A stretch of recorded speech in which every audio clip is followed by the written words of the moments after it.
Show that the sequence defined recursively by a sub 1 equals the square root of 1 and a sub n plus 1 equals the square root of 1 plus a sub n converges. Find its limits. If the sequence converges, then the limit exists. So we will be able to find the limit. To show that the sequence converges, we will use the bounded monotone sequence theorem, which states that if a sequence is increasing and bounded, then the sequence converges. In this case, to show that the sequence converges, it suffices to show that it is increasing and bounded. Mathematically, a sequence is increasing if any of the n terms a sub n is less than or equal to the next term a sub n plus 1, or a sub n plus 1 is less than or equal to a sub n plus 2, and we have to show this is true for all n. Another way to write a sub n less than or equal to a sub n plus 1 is a sub n plus 1 greater than or equal to a sub n. And again, to show that this is true, we have to show that this is true for all n. To show that the sequence is bounded, we would need to find a number L such that a sub n is less than or equal to L for all n. In this case, we only need to find the upper bound because we know that the sequence is increasing. Actually, we still need to show that it is increasing. This is only a plan. This is what we need to do.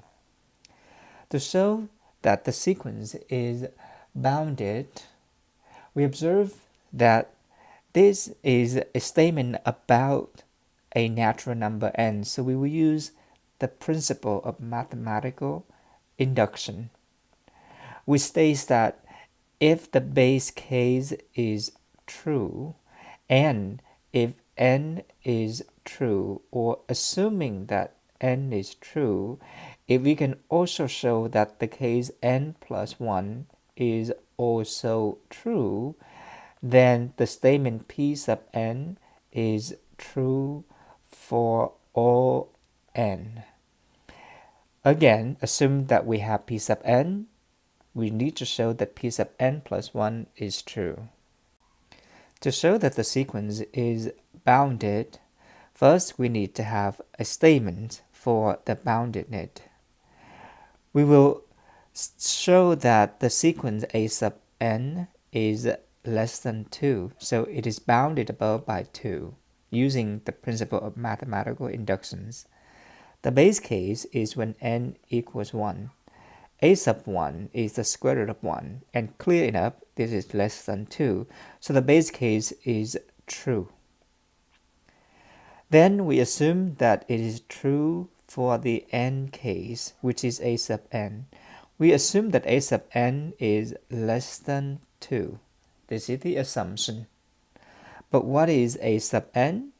A sub n is the square root of 1 plus a sub n minus 1, which is 1 plus the previous term. We assume that the case n is true. We will use it to show that it is true for the case n plus 1. But what is the n plus 1 term? A sub n plus 1. By the definition, it is the square root of 1 plus a sub n. But remember, a sub n is less than 2, so this expression is less than or equal to the square root of 1 plus a sub n is less than 2. 1 plus 2 is 3, so this is the square root of 3. The square root of 3 is clearly less than 2. So we assume that it is true for the n term. We show that it is also true for n plus 1 term. So by the principle of mathematical induction, it is true for all n. But what is it? The statement a sub n is less than 2 for all n, using the principle of mathematical induction. Next, we will show that the sequence is increasing. The statement we need to show is that a sub n or a sub n plus 1 is less than or equal to a sub n plus 2, or a sub n is less than or equal to a sub n plus 1. It doesn't matter as long as we take two consecutive terms and show that the next term is more than the previous term. Using the principle of mathematical induction, the base case when n equals 1, a sub 1 is the square root of 1. A sub 2 is the square root of 1 plus a sub 1, the square root of 1. And a sub 3 equals the square root of 1 plus the square root of 1 plus square root of 1. And so we see that a sub 1 is less than a sub 2, and a sub 2 is less than or equal to a sub 3. The next term always have something added to the previous term, so it is more. Thus, when n equals 1, we have a sub 1 plus 1, which is a sub 2, is less than or equal to a sub 3. So the base case is true. We then assume that the statement is true for the n case. What this means is that we assume that a sub n is less than or equal to a sub n plus 1. But what is a sub n? A sub n is the square root of 1 plus a sub n minus 1. And a sub n plus 1 is the square root of 1 plus a sub n. This is what we assume. We then need to show that the next two consecutive terms hold as well. So we start with the a sub n plus 2 terms, and we need to show that this is more than a sub n plus 1. But by the definition, a sub n plus 2 is the square root of 1 plus a sub n plus 1. Remember that we assume a sub n plus 1 is more than or equal to a sub n.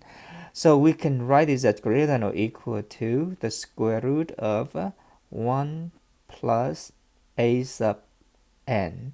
This is because we assume that a sub n plus 1 is more than a sub n. So that's why we can switch this into greater than or equal to and replace a sub n plus 1 with a sub n. But by the definition, the square root of 1 plus a sub n, the recursive definition given, is a sub n plus 1. So what we did here is that we show a sub n plus 2 is greater than or equal to a sub n plus 1. Since the n case assumed to be true implies that the n plus 1 case is true, we conclude that a sub n plus 1 is less than or equal to a sub n plus 2 is true for all n, and we need to state that this is due to the principle of mathematical induction. Now that we show that the sequence is increasing and bounded by the monotone and bounded sequence theorem, it states that if a sequence is increasing and bounded above, in this case, the sequence satisfies both conditions, then the sequence converges. What we have here is that the a sub n sequence is bounded above, and specifically bounded above by 2, and increasing. So by the monotone and bounded sequence, the sequence converges. So we showed that it converges using the principle of mathematical induction. If it converges, we should be able to find the limit. And to find the limit, we equate any two consecutive terms at n go to infinity. As n go to infinity, the a sub n plus 1 term, which is the square root of 1 plus a sub n, equal to the a sub n plus 2 terms, which is 1 plus a sub n plus 1. The left-hand side is a sub n plus 1 term. And if we were to assume that the limit exists, we call this limit L, then the right-hand side is the square root of 1 plus L, because a sub n plus 1 go to L, so inside the radical, a sub n plus 1 is L. So that is why the right-hand side is the square root of 1 plus L. To find out what the limit is, we isolate L. This is L squared equals 1 plus L by squaring both sides of the equation. The equivalence equation is L squared minus L minus 1 equals 0. To find the limit L, we isolate L by solving the equation. This is a quadratic equation, so we would use the quadratic formula. L equals negative b plus or minus the square root of b squared minus 4ac over 2a. L is 1 plus or minus the square root of 1 plus 4, which is 5, over 2. But there are two L's here. One is 1 minus root 5 over 2. The other one is 1 plus root 5 over 2.